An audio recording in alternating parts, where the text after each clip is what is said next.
A few weeks back, Greg and Rob went over some mobility and recovery considerations for Rob's truck. And so now we're going to go through and talk about how to stage the medical gear inside of the vehicle. There's tons of different ways, but what I want to give you is probably a closest approximation to varsity level. The first thing when it comes to medical preparedness inside of the vehicle is I want you to think about this in two ways. Insurance for me and insurance for everybody else. First and foremost, I'm concerned about the occupants of my vehicle. Call me selfish, but that's where I'm starting. So for that, the context of using these things inside of the vehicle means that I want it staged in a whole bunch of variety of places, because again, if I've got lots of people inside of the vehicle, which I typically do, then I need everybody to have access to kit depending on where they are. So I disperse it all across the vehicle. I use things like visor panels. And truthfully, what you're gonna be able to do with a visor panel most of the time is having a tourniquet and having things like a bleeding control kit inside one of these things right here. Then again, I can reach here, they can reach there, and that's easy. So you could do two, you could do one, you have some options. If that's not gonna work, you also have inside of the door or again, underneath seats, but there's not always, so if you don't want visor panels hanging from up top, you could always do things like throw it inside of the center console. That way it's not gonna be loose and flying around. That's really the big thing that you wanna avoid as much as possible is loose articles inside of the vehicle, because then there's no guarantee that in the accident it's gonna stay where you need it. So moving on from there, we use things like our mobility bags, and this is the same thing. If the passenger needed to get inside of here for any one of our March kits, my general rule is I try to have everything to do a March assessment for like 2/3 of the occupants of the vehicle, because some people might need more, some people might need less. And so you could say a gold standard might be like one per, everyone's got their own individual IFAC, kind of a per seat type of thing.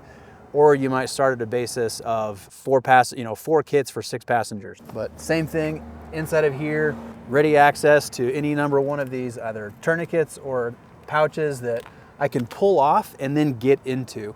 I can keep it on here to keep a hands-free option, or again, I might just sit inside of the vehicle and open this up and take out what I need. And Rob's got one on both sides, so he's got, again, our 4/6 kind of ratio. So having trauma gear staged inside of the vehicle is the first place that I'm probably gonna start. Trauma is worst case scenario.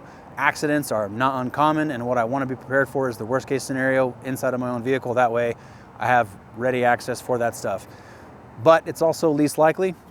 The other stuff that you're gonna wanna consider is your boo-boo kit. You know, that's the stuff you're most likely to use, is your Band-Aid, your Neosporin, maybe your Tylenol, or again, gauze for bloody noses, like whatever, what have you. That's the most likely stuff that Rob has got underneath the seat. And stuff like this does not need to be in a ready access pouch. In these moments, it's generally, even if people are losing their mind over whatever is happening, in these moments it's calm, you can walk, you can take the time. Especially if you know where it is, then that's what you maybe want to avoid, is having to look through the vehicle for things. But for the most part, you take the time, you go in there, you lift up the seat, you grab what you need, and you can use the tailgate, set it down wherever, or take it to the scene if that's where you need it. Same thing goes for like splinting material. Generally, these are injuries that are kind of our mild to moderate category.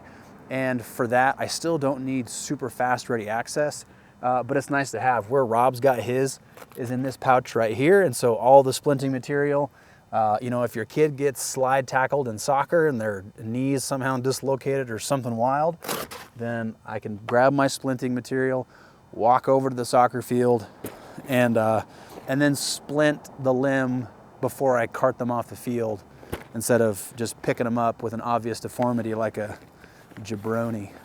Oh, I don't even know what that means. So I have a clear distinction between the trauma gear and the first aid gear.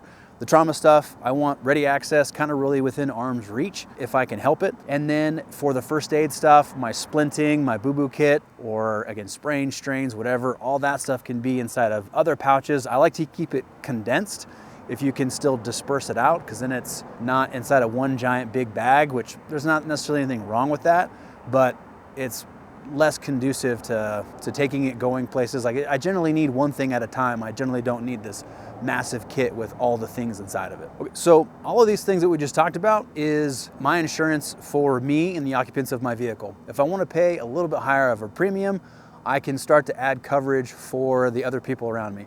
I have a whole dedicated bag that I keep specifically to go respond for other people, just because obviously my background, then I have the opportunity to go do some good. That's where I keep all my expired stuff. I'm just kidding. How I'm gonna set it up though is a little bit different than ready access inside of the car. The reason I do it like this is because I like to build in like a natural stopgap. If I come across the scene of an accident, the last thing I wanna do is go running in like a dragon with a hemorrhoid. I wanna stop, probably find a place to park that's somewhat safe, especially if you've got people in the car that you don't want coming out with you. So from here, I keep the bag specifically in the back of the vehicle. Again, the reason is because now I've built in a barrier between me getting sucked into something dramatic. So I can, again, put it in the park, throw it out wherever I'm parked in a safe spot. And as I'm doing this, I can start to like look around and see what is going on, who's paying attention, who's not paying attention. Is someone hurt? Are they already moving? Whatever. And as I'm doing this, I can gather information as I'm moving around, however I need to orient myself to the accident, and then get inside of the back of the vehicle and grab a bag that is already set to treat on the scene as opposed to inside of the vehicle because it's a different location. So then I might grab whatever this bag is, go respond to the scene. This is a 20-liter duffel that has the disaster pouches in it. So whatever bag I'm gonna end up using, I would usually use something a little bit smaller than this. The thing I like about the disaster pouches is I want organization. Once I start going to treat on scene, and really when I treat anywhere, I don't wanna overpack bags. I wanna keep bags clean and organized. That way I can open it up, you see what you need, you grab it, you grab one thing, not three things. It's not stuffed to the brim full of stuff. And so again, treating on the scene, if I wanna hand these out to people and start giving people work, I can do that. The other thing that I try not to do is if this is my vehicle that I'm responding to and someone has gotten out, then, or if I'm treating them inside of the car or whatever, I don't want to like set this down. I like hands-free options, so I don't want to take my bag off, set it down, be grabbing things out of here. Hey man, like let me help you. I'm going to try to keep it on my person or on my body, especially if someone's out of the vehicle and if I'm going to get down with them, I want to get down, get what I need, you know, and then I might throw it around in a different spot so I can work, whatever. And then as I need stuff, I can pull it back around and grab what I want. But this is much more conducive to again, treating on a scene where I don't want to set my stuff down. There's no guarantee that it's not going to get picked up or I'm going to kick it or it's going to get lost or moved. So I just keep positive control of my equipment as I'm treating. That's a much greater recipe for success. I can hear you guys already. You're like, hey Nate, dude, that's cool, but you just told me to buy like over $1,000 worth of medical gear, and I hear you. It doesn't have to look like this. There are so many ways to do it. You could do it little by little if you wanted to ultimately build up to it, or if you wanted to stop at one single trauma kit that you could just have staged, probably centrally located inside of the vehicle, you could do that. I would take something like this and I wouldn't use the MOLLE. I would maybe go for more of a Velcro option, and probably in the back is where I would start with it. That way I could reach around and grab it if I needed to. With the MOLLE, it would be hard for the front drivers to be able to like pull it off, so I don't want to do that. But something as simple as a centrally located trauma kit that has everything you need to go through a March assessment, and a boo-boo kit where you have everything you need to treat the worst case and least likely and the best case, most likely items, and that's where I would start. From there, I would build up with probably an extra trauma kit or with the splinting gear. That way I've covered kind of my mild to moderate to severe types of injuries. Another way that I see things staged a lot is like this. Maybe I need to add a disclaimer.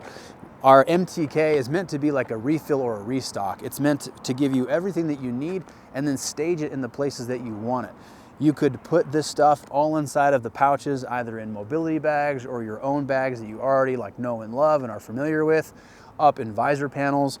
The problem with having things like this, if you just leave it inside of plastic, or if you have a bag that has no organization, you're gonna go in for one thing, 3 things are gonna come out, and then later when you need one of those 3 things in your assessment, you're not gonna have it because it fell out and then who knows where it went.